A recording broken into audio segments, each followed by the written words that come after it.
അതിലുണ്ടായ സാങ്കേതികമായ പിഴവുകൾ ഇവിടെ വന്ന് നമ്മൾ നേരിട്ട് നോക്കുമ്പോഴാണ് നമുക്ക് മനസ്സിലാകുന്നത്. കാരണം പുറത്ത് ദൈനംദിനമായി ഈ സ്ഥാപനമായിട്ട് ബന്ധപ്പെടുന്നവരല്ലല്ലോ നമ്മൾ.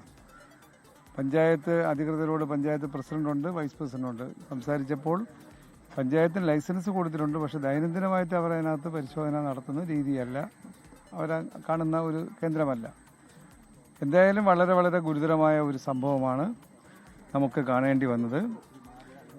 ഇവിടെ പരിക്കേറ്റവരെ ചികിത്സാ സൗകര്യങ്ങൾ മെഡിക്കൽ കോളേജിലും പ്രൈവറ്റ് ഹോസ്പിറ്റലിലും അതിൻ്റെ അധികൃതരോട് സംസാരിച്ച് അത് ഉറപ്പാക്കാൻ, ചികിത്സ ഉറപ്പാക്കാനുള്ള നടപടി സ്വീകരിച്ചിട്ടുണ്ട്. എന്നാൽ ഇതിൻ്റെ സുരക്ഷ ഉറപ്പാക്കിക്കൊണ്ട് മാത്രമേ ഇത് പ്രവർത്തിപ്പിക്കാവൂ എന്നതാണ് അതിലേറ്റവും പ്രധാനപ്പെട്ട കാര്യം.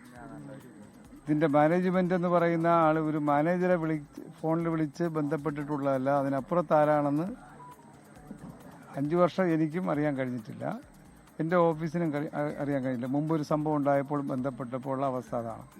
എന്തായാലും ഇത് കുറച്ചുകൂടെ സുതാര്യമായി ഇതുപോലെ ഒരു കേന്ദ്രത്തിൽ ആയിരക്കണക്കിന് വിദ്യാർത്ഥികൾ ഉൾപ്പെടെ വരുന്നൊരു കേന്ദ്രമായതുകൊണ്ട് കുറച്ചുകൂടെ വ്യക്തതയോടുകൂടി സുതാര്യതയോടുകൂടി നടത്തിക്കൊണ്ടു പോകുന്നെങ്കിൽ മാത്രമേ ഇത്തരം ഒരു സ്ഥാപനം പ്രവർത്തിപ്പിക്കാവൂ എന്ന് പഞ്ചായത്ത് അവർ ശ്രദ്ധയിൽപ്പെടുത്തുമെന്നാണ് ഞാൻ പ്രതീക്ഷിക്കുന്നത്.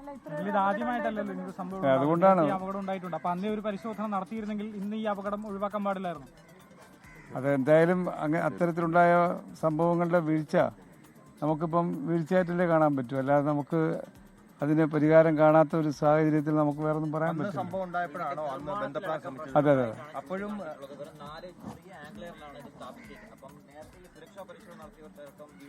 അല്ല, ആർക്ക് വീഴ്ച പറ്റിയിട്ടുണ്ടെങ്കിലും അവർക്ക് നടപടിക്ക് വിധേയമാകേണ്ടതാണ്.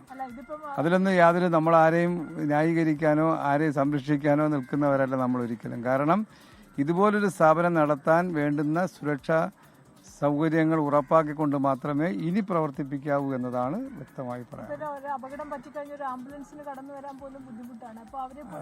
അത് ആംബുലൻസ് മാത്രമല്ല, ഇവിടെ ആവശ്യമായ സുരക്ഷാ ഉപകരണങ്ങൾ ഒന്നുമേ ഇല്ലായിരുന്നു, ആരുമേ ഇല്ലായിരുന്നു എന്നതാണ് അറിയാൻ കഴിഞ്ഞത്.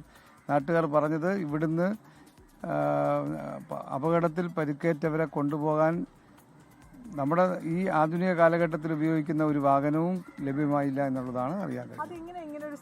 അല്ല, അതുകൊണ്ടാണ് പറഞ്ഞത് ഈ സൗകര്യങ്ങളെല്ലാം ഉറപ്പാക്കിക്കൊണ്ട്, ആംബുലൻസ് സേവന സൗകര്യങ്ങളടക്കം ഉറപ്പാക്കിക്കൊണ്ട് മാത്രമേ പ്രാഥമിക ചികിത്സ, പ്രാഥമിക സുരക്ഷാ സൗകര്യങ്ങൾ ഉറപ്പാക്കാൻ കഴിയുന്ന, അതിന് വേണ്ടുന്ന ഹെൽത്ത് മെഷേഴ്സ് അടക്കം ഉറപ്പാക്കിക്കൊണ്ട് മാത്രമേ ഇനി പ്രവർത്തിപ്പിക്കാവൂ എന്ന് ഇത് നമ്മളെ ബോധ്യപ്പെടുത്തുകയാണ് ഈ സംഭവം.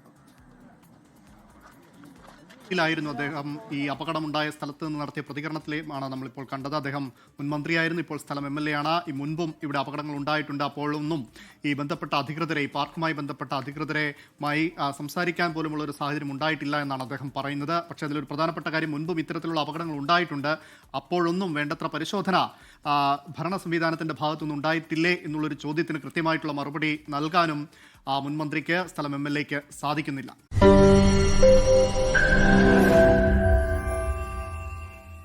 ലോകത്തെവിടെയായാലും ഏത് സമയത്തും 24 വാർത്തകളും ഓഗ്മെന്റഡ് റിയാലിറ്റി പാക്കേജുകളും എക്സ്പ്ലെയിനറുകളും വിശദമായി കാണാൻ ഞങ്ങളുടെ യൂട്യൂബ് ചാനൽ നിങ്ങൾക്ക് സബ്സ്ക്രൈബ് ചെയ്യാം.